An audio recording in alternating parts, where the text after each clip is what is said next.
Bismillahirrahmanirrahim. Assalamualaikum warahmatullahi wabarakatuh. Alhamdulillahirrabbilalamin. Wassalatu wassalamu ala asrafil anbiya'i wal mursalin wa ala alihi wa sahbihi ajmain amma ba'du. Gimana kabarnya teman-teman semuanya? Alhamdulillah. Masih semangat ya? Ya, meskipun kita mendapatkan jam mata kuliah di sore hari, tapi kita harus tetap semangat ya. Betul tidak? Betul. Nah, ini. Baik teman-teman semuanya, perkenalkan nama saya Ramsito. Nah, saya dosen mata kuliah Ekonomi Moneter Islam ya di sini yang akan mengampu mata kuliah ini selama 1 semester. Nah, profil pendidikan saya itu S1-nya di UIN Cirebon, prodi Perbankan Syariah. Kemudian S2-nya juga di UIN Cirebon, prodi Ekonomi Syariah.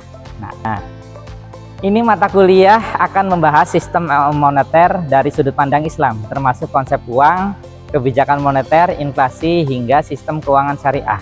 Nah, ini penting agar kita memahami bagaimana Islam memandang kestabilan ekonomi dan kebijakan keuangan negara. Nah, nanti diharapkan setelah perkuliahan ini selama 1 semester, nah ini teman-teman itu mampu memahami dasar teori ekonomi moneter Islam, kemudian mampu membandingkan sistem konvensional dan juga syariah.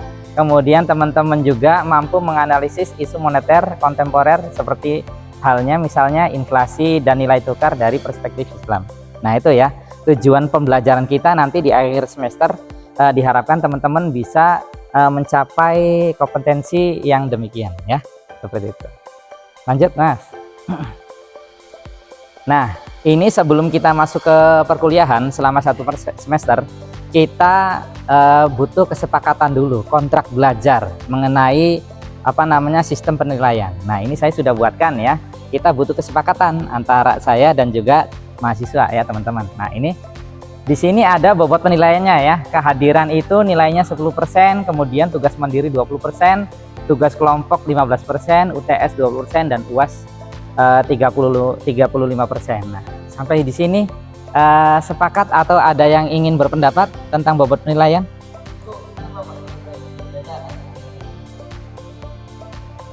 Oh, ini tugas mandiri dengan tugas kelompok. Nah, ini saya sengaja memberikan persentase yang lebih besar di tugas mandiri ya. Ini pada akhirnya ini akan kembali kepada kompetensi masing-masing mahasiswa gitu. Di sini tugas mandiri bukan hanya sekedar menjawab tulisan, menjawab pertanyaan, tapi di sini juga ada partisipasi keaktifan per mahasiswa. Bagaimana mahasiswa itu mau turut campur dalam bertanya, menjawab, menyanggah, diskusi gitu dan lain sebagainya. Nah, itu saya memberikan porsi yang lebih besar dibandingkan tugas kelompok. Nah, itu ya, seperti itu ya. Bisa dipahami? Nah, gitu ya. Nah, di sini pembelajaran kita selama 1 semester ke depan, kita akan menggunakan metode ceramah, diskusi, studi kasus, dan juga presentasi kelompok. Nah, untuk teknis pembagian kelompok dan pengumpulan tugas nanti akan dibahas di sesi terakhir bersama koordinator mahasiswa kelas ini ya. Di sini siapa koordinator mahasiswanya, Kosmanya? Mana? Acungkan tangan. Oh, ini ya. Siapa antum namanya? IZ. Nah, iya. Tolong nanti setelah sesi presentasi dari saya, pengantar ekonomi moneter Islam, tolong diatur ya, dibagi kelompoknya ya, dibagi judul-judulnya. Kan RPS sudah pada dibagikan kan? Nah, sudah, alhamdulillah ya. Lanjut Mas. Nah, ini nih, sebelum kita masuk ke pengantar ekonomi moneter Islam, saya akan bertanya dulu nih, pernah nggak kalian berpikir kenapa ekonomi bisa krisis walaupun uang terus dicetak, dan bagaimana Islam menyikapi uang dan sistem moneter? Coba, ada yang bisa menjawab? Coba kita perhatikan pertanyaannya ya. Kenapa ekonomi bisa krisis walaupun uang terus dicetak? Coba bayangkan. Nah, ini dari negara ya, dari pemerintah gitu kan. Biar nggak krisis gimana? Biar masyarakatnya punya uang semua, kita cetak gitu kan yang banyak. Tapi kok ternyata tetap terjadi krisis itu? Ada yang bisa berpendapat? Nah, terjadinya ketimpangan sosial ekonomi. Nah, itu maksudnya bagaimana, Mas?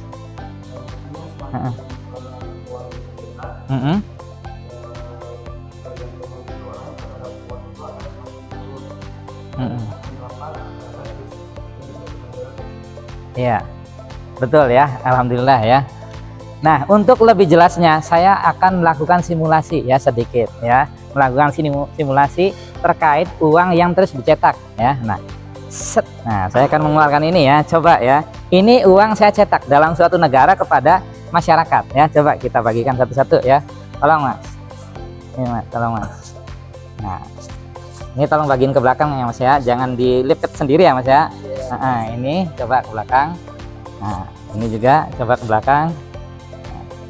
Satu lagi kebagian semua sudah. Nah, ini salah satu contohnya ya, simulasi ya. Ini uang saya cetak, mau antum uang? Mau. Nah, sekarang syaratnya saya kasih uang, tapi uang itu jangan antum gunain buat apa-apa. Nah, kemudian antum hanya sekedar, misalkan antum ini beda negara ya, beda negara, antum hanya kerjanya tukar uang, dapat nilai lebih, tukar uang, dapat nilai lebih, tukar uang, dapat nilai lebih, tanpa melakukan kegiatan ekonomi. Nah, antum mau nggak? Kenapa enggak? Nah, nggak kenyang ya. Kemudian, nah ini antum uang ini nggak bisa antum pakai buat apa-apa, beli bahan baku, beli bahan pokok, itu antum nggak usah gunakan. Antum fokus ke uangnya aja, ditimbun boleh, ditukar menukar boleh. Nah, itu mau nggak? Nggak. Kenapa? Nggak ada guna ya. Nah, itu seperti itulah ya contoh simulasinya. Nah, kalau sistem ekonomi konvensional itu fokus terhadap apa ya namanya, nanti kita jelaskan di slide berikutnya ya. Nah, kita jelaskan jawaban dari simulasi pembagian uang ini tanpa melakukan kegiatan ekonomi. Nah, gitu ya. Coba kita lanjut Mas. Nanti kita bahas ya. Nah, ini kita definisi ekonomi moneter Islam. Nah, ekonomi moneter Islam adalah cabang ilmu ekonomi yang membahas peran uang, lembaga keuangan, dan kebijakan moneter berdasarkan prinsip-prinsip syariah. Nah, di sini jadi kita fokus terhadap apa ya namanya ya, tentang uang.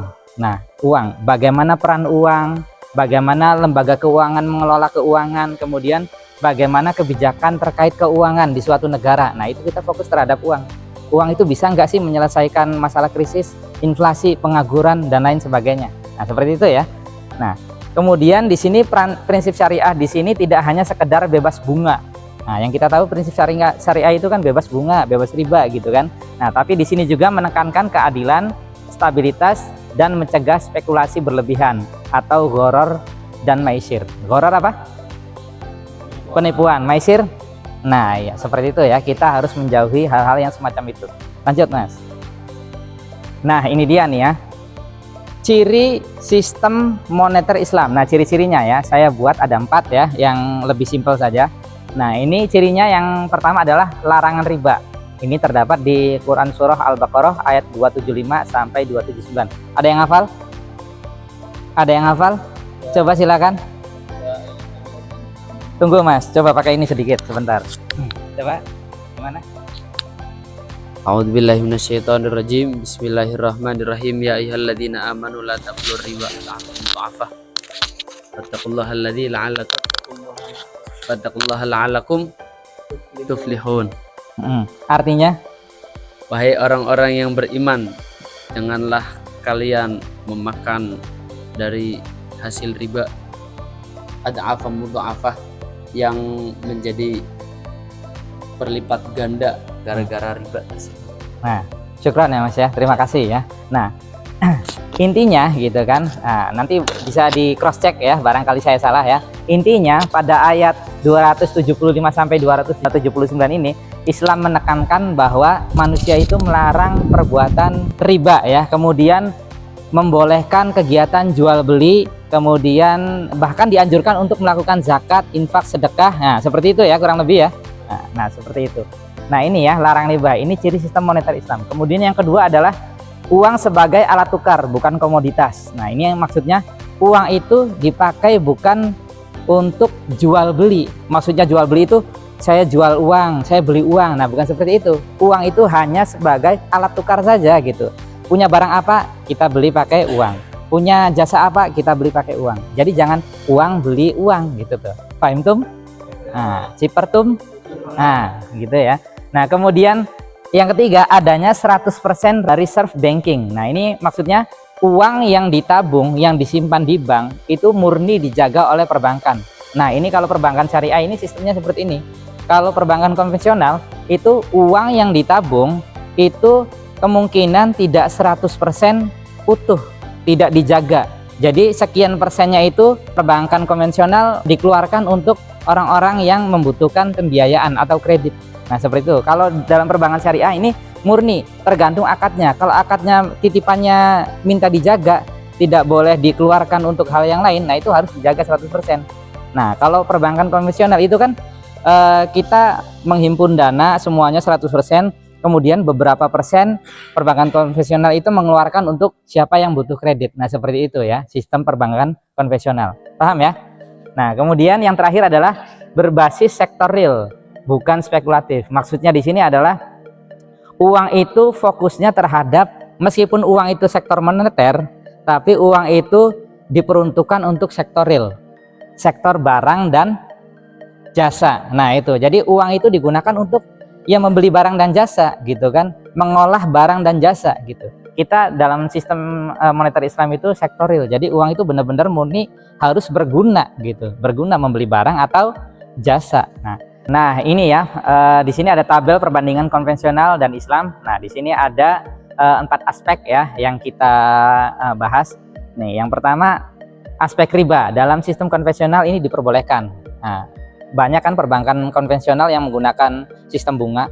Bahkan negara kita juga kan masih menggunakan suku bunga ya dalam menentukan kebijakan moneter, masih menggunakan suku bunga ya.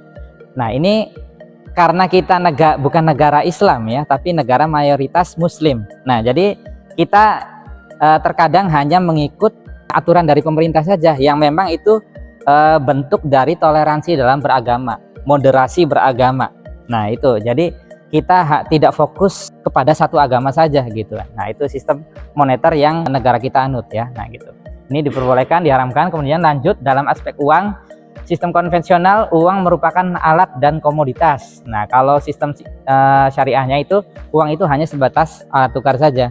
Jadi, uang itu tidak digunakan untuk jual beli sesama uang. Nah, seperti itu ya. Kemudian yang ketiga, dalam aspek tujuan, sistem konvensional berfokus pada profit maksimal. Pokoknya tujuannya keuntungan aja gitu kan. Nah, kalau konvensional seperti itu. Kalau yang sistem Islam itu fokusnya bukan hanya keuntungan, tapi lebih mengutamakan maslahah ya, maslahah fid dunya wal akhirah. Nah, gitu ya. Nah, untuk aspek yang cadangan ini sistem konvensional ini melakukan fractional reserve.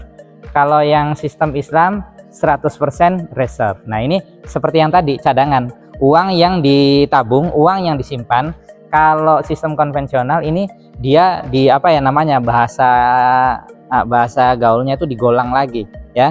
Nah, digolang lagi, begitu masuk dana berapa 100%, sekian persennya digunakan untuk disalurkan. Nah, seperti itu kalau yang konvensional.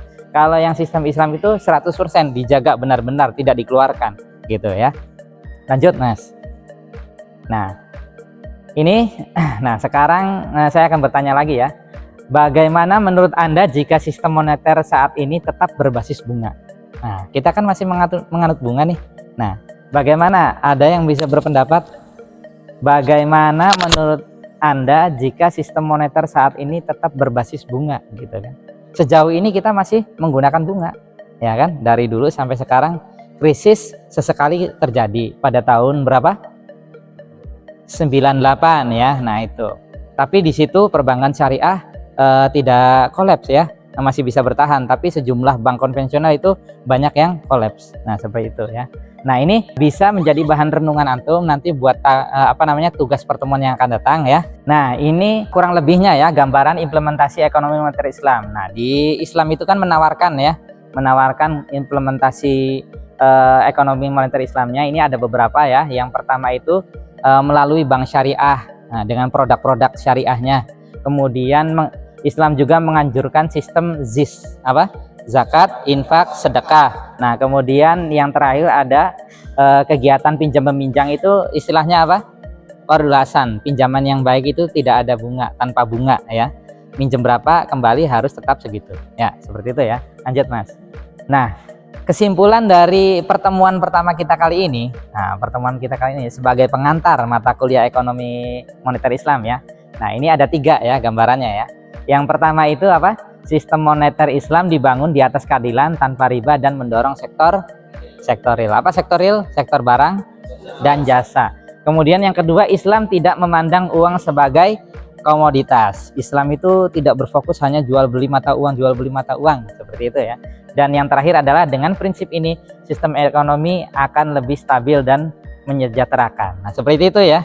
Nah, jadi simulasi yang awal tadi yang pembagian atau percetakan uang sebanyak-banyaknya tanpa ada kegiatan sektor real.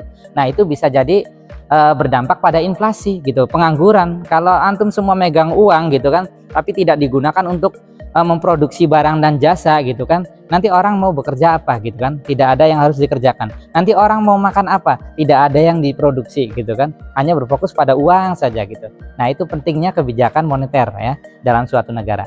Sampai di sini paham? Alhamdulillah ya. Baik, setelah saya tutup, nanti tolong kosmaknya, koordinator mahasiswa atau ketua kelas membagi kelompoknya ya. Nanti sesuaikan dengan judul RPS yang telah saya bagikan ya. Nah, sudah cukup sampai di sini?